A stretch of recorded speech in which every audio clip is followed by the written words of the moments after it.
Assalamualaikum warahmatullahi wabarakatuh. Salam olahraga. Oke, anak-anak sekalian, pada hari ini materi kita tentang pelajaran olahraga dan kesehatan, kita akan membahas masalah atletik. Atletik adalah salah satu cabang olahraga. Lalu nomor-nomor yang dilombakan dalam cabang olahraga atletik adalah: yang pertama, nomor jalan; yang kedua, nomor lari; yang ketiga, nomor lempar; yang keempat, nomor lompat. Nomor jalan ada dua. Yang pertama adalah jalan santai, yang kedua adalah jalan cepat. Yang diperlombakan dalam atletik bukan jalan santai, tapi kalau jalan santai itu biasanya dipergunakan untuk mencari kesehatan dan untuk mencari kesenangan, yang biasanya dilaksanakan pada 17 Agustus itu jalan sehat ya. Lalu nanti ada dospres dan sebagainya. Nah, kalau yang dilombakan baik itu dalam olahraga yang dipertandingkan di negeri kita, yaitu PON, Pekan Olahraga Nasional, yaitu jalan cepat ya. Jalan cepat di sini dilombakan di PON, di Asian Games, di SEA Games maupun di Olimpiade ya. Lalu sekarang yang kita menginjak ke nomor lari. Yang pertama, lari jarak pendek atau sprint 100 meter ya. Lalu yang kedua, lari 200 meter. Yang ketiga, lari 400 meter. Yang kedua, lari jarak menengah yang diperlombakan yaitu jarak 800 meter sampai 1500 meter. Lalu yang ketiga, lari jarak jauh. Lari jarak jauh itu antara 3000 meter. Lalu yang kedua 5000 meter, yang terjauh 10.000 meter. Yang keempat, lari maraton. Kalau lari maraton biasanya itu adalah yang ditempuh tidak di lintasan, akan tetapi dilaksanakan di luar stadion. Dalam artian biasanya akan menempuh jarak kurang lebih 10 km sampai 15 km. Lalu yang selanjutnya, yang kelima, lari khusus. Lari khusus di sini dalam artian lari yang pakai rintangan, yaitu lari gawang. Lari gawang adalah lari yang dilaksanakan 100 meter, lalu 110 meter, 400 meter. Yang keenam yaitu lari estafet. Lari estafet di sini dilaksanakan 4 kali 100 meter dan 4 kali 400 meter. Kenapa di situ tulis 4 kali 100 meter? Karena lari estafet itu dilaksanakan oleh 4 tim. Maksud saya bukan 4 tim, 4 peserta. 4 peserta, satu tim itu adalah terdiri dari 4 orang ya. Sekarang kita menginjak ke nomor lempar. Yang pertama, lempar lembing. Yang kedua, lempar cakram. Yang ketiga, lontar martil. Nah, biasanya kalian mendengarkan yang nomor 3 ini jarang sekali, karena yang namanya lontar martil itu hanya dipertandingkan di Olimpiade. Jadi di PON pun tidak pernah dilombakan untuk nomor lontar martil ya. Jadi nanti kalau kalian ingin tahu olahraga atletik nomor lontar martil itu seperti apa, nanti bisa kalian buka di Google dan di sebagainya, itu kalian cari, nanti lontar martil ada di situ ya. Nanti bentuknya seperti apa. Yang keempat, tolak peluru. Nah, kalau tolak peluru biasa kita sudah tahu mengenal semuanya. Lalu nomor lompat. Pertama yaitu lompat jauh. Yang kedua lompat tinggi. Yang ketiga lompat jangkit. Yang keempat lompat galah. Lompat galah mungkin kalian juga baru mendengar sekarang yang namanya lompat galah. Lompat galah yaitu lompat yang dilakukan menggunakan galah atau menggunakan alat untuk melompat, ya. Nanti akan kita bahas dalam pertemuan-pertemuan selanjutnya. Teknik nomor lari. Yang pertama yang akan kita bahas yaitu masalah teknik start untuk jarak pendek. Teknik start untuk jarak pendek adalah start jongkok, ya, yang terbagi dalam 3 macam.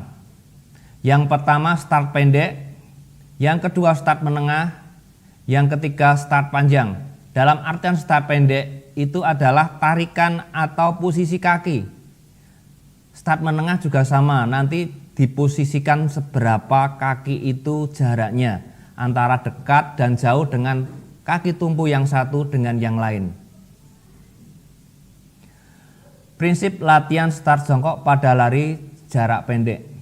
Aba-abanya biasanya kalau kalian kita pelajaran di lapangan yaitu mengenai aba-aba yang pertama adalah bersedia. Bersedia, atlet menempatkan diri pada lokasi start dengan berat badan dibagi seimbang pada lutut belakang dan lengan, ya. Lalu yang kedua, aba-aba siap. Kalau ada aba-aba siap, maka atlet harus melengkungkan tubuhnya, pinggul diangkat ke atas sampai sedikit lebih tinggi dari bahu, ya. Jadi posisinya tetap posisi dalam artian masih dalam persiapan mau lari.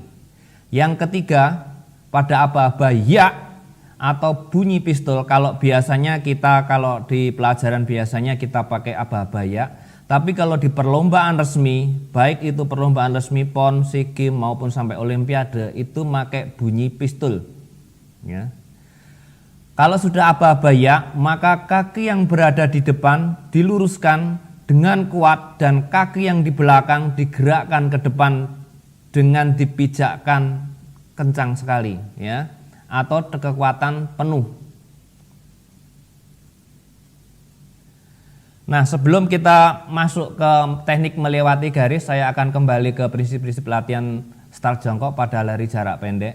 Yang jelas, dalam lari jarak pendek pada aba-aba ya atau bunyi pistol dibunyikan, maka pelari harus cepat melakukan aksi untuk melakukan lari yang secepat-cepatnya.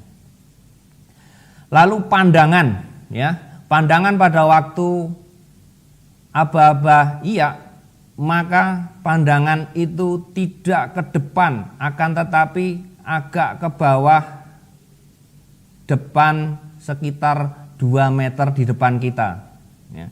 Kenapa? Karena pada awal dari sekitar antara 10 meter awal itu adalah awal-awal di mana kita melakukan suatu start yang luar biasa untuk menghasilkan suatu kecepatan yang seperti kita inginkan. Jadi kalau sudah aba-aba ya, begitu ada bunyi pistol, maka pandangannya agak turun ke bawah, bukan malah ke depan. Nanti kalau ke depan malah kecepatannya berkurang, ya. Masalahnya kecepatan angin itu juga mempengaruhi kecepatan laju seseorang dalam melakukan lari sprint, ya. Maka dibentuk supaya bagaimana bentuk tubuh itu mengerucut atau mengecil atau seperti anak panah itu, ya. Kalau permukaan lebar seperti ini itu angin akan menempa ini. Tapi bila posisinya begini, maka tempaan angin itu akan kecil sekali. Contohnya seperti itu, ya.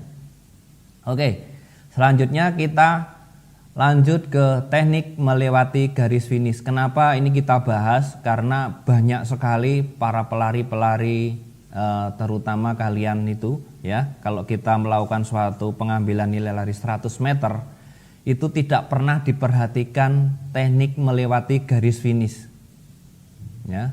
Teknik melewati garis finish dibagi menjadi 3 cara, yaitu yang pertama dengan cara lari terus secepat-cepatnya melewati garis finish dengan tidak mengubah posisi lari. Posisi lari dalam artian bukannya mengerem atau mengurangi kecepatan, ya, tapi kecepatan itu semakin ditambah.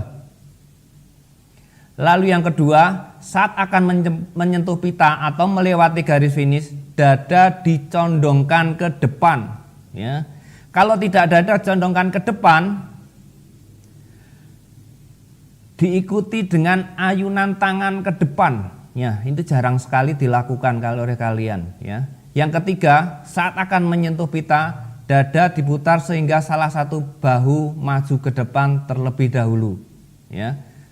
Kalau biasanya kalau tidak dada, yang ditonjolkan ke depan adalah kepala, ya. Kepala dijulurkan ke depan untuk mencapai garis finish secepat-cepatnya. Lalu hal-hal yang tidak boleh jangan sampai dilakukan, dan itu malah sering dilakukan, adalah setiap melewati garis finish itu dengan melompat.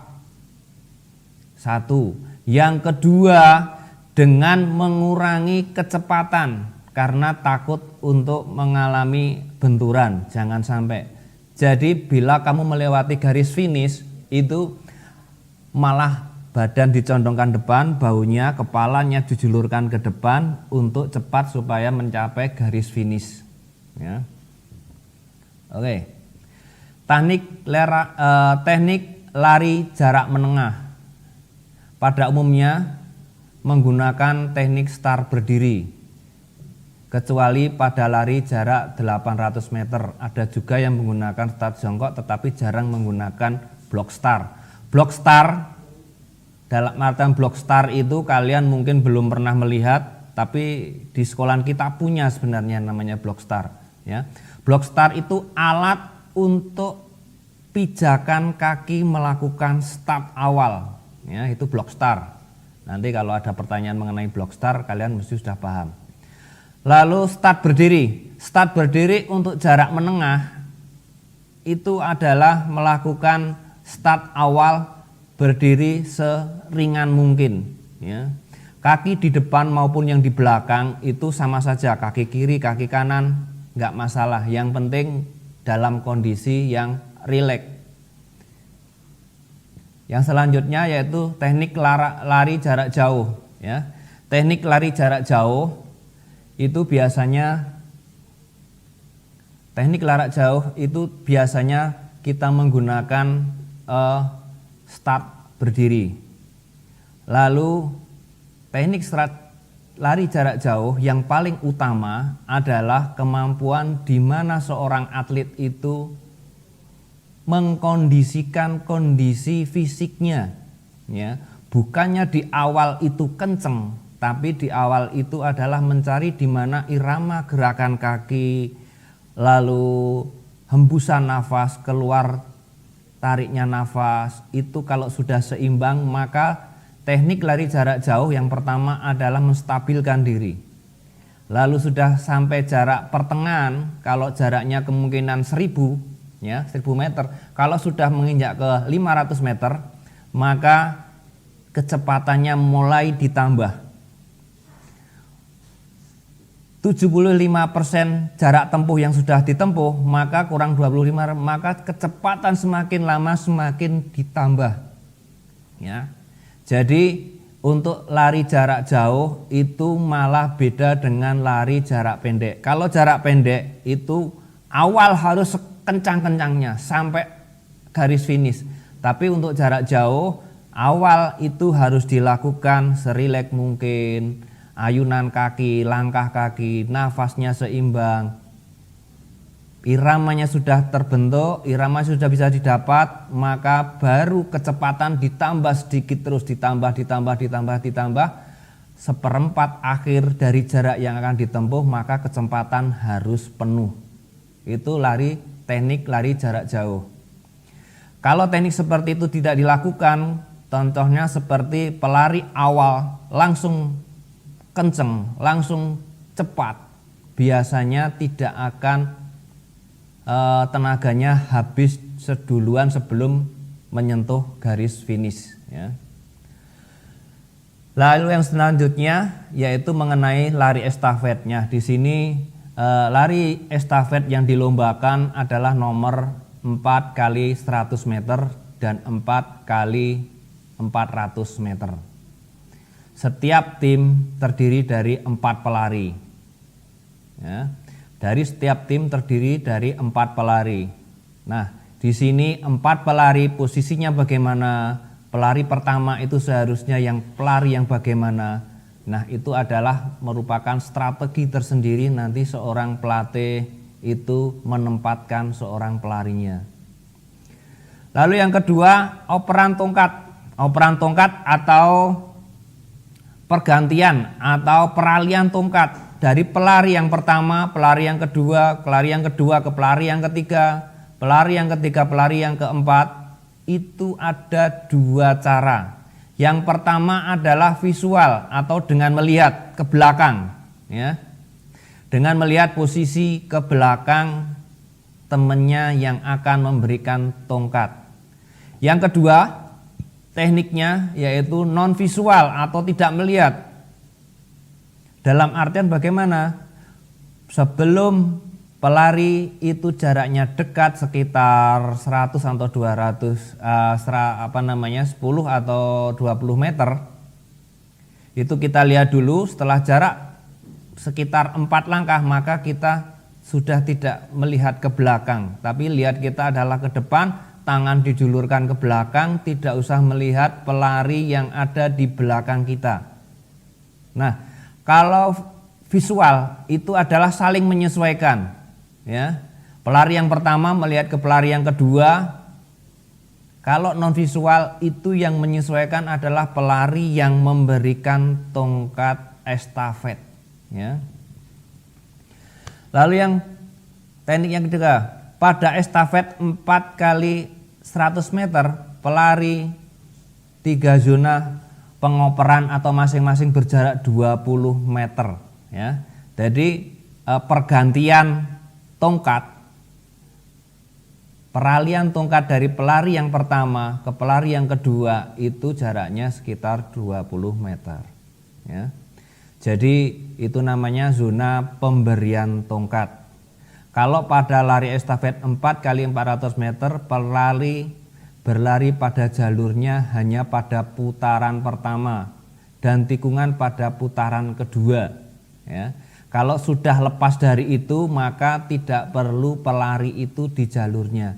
Tapi untuk pada estafet 4 kali 100 meter, maka semua pelari dalam satu tim itu harus satu jalur, tidak boleh jalurnya pindah jalur. Itu akan nanti akan terjadi diskualifikasi, ya. Kalau terjadi perpindahan jalur pada 4 kali 100 meter maka jelas langsung karena apa? Akan terjadi benturan antara peserta yang lain. Tapi kalau pada estafet 4 kali 400 meter, pelari berlari pada jalurnya hanya pada putaran pertama, ya, dan tikungan pada putaran kedua. Setelah itu boleh di jalur yang lain, ya. Itu untuk 4 kali 400 meter. Kalau lari gawang yang seperti tadi yang saya tanyakan pertama, yaitu lari gawang diperlombakan adalah 110 meter untuk putra, 100 meter untuk putri, ya, dan 400 meter putra dan putri. Makanya dalam lomba lari gawang adalah di sini dibutuhkan pelari-pelari yang mempunyai tungkai panjang karena harus melewati gawang yang harus dilewati, ya. Oke, ini di dalam gambar bisa kalian lihat cara bagaimana masuk garis finish terakhir, ya. Kepala dijulurkan depan. Nah, itu tadi mengenai pembahasan hari ini mengenai atletik, ya. Maka pembahasan-pembahasan yang akan lain nanti kita bahas lebih dalam lagi mengenai nomor-nomor tertentu, ya. Baiklah, sebelum pelajaran hari ini kita akhiri, mari kita baca basmalah dulu bersama-sama. Bismillahirrahmanirrahim. Kita alhamdulillah bersama-sama. Alhamdulillahirabbil alamin. Dari saya, assalamualaikum warahmatullahi wabarakatuh.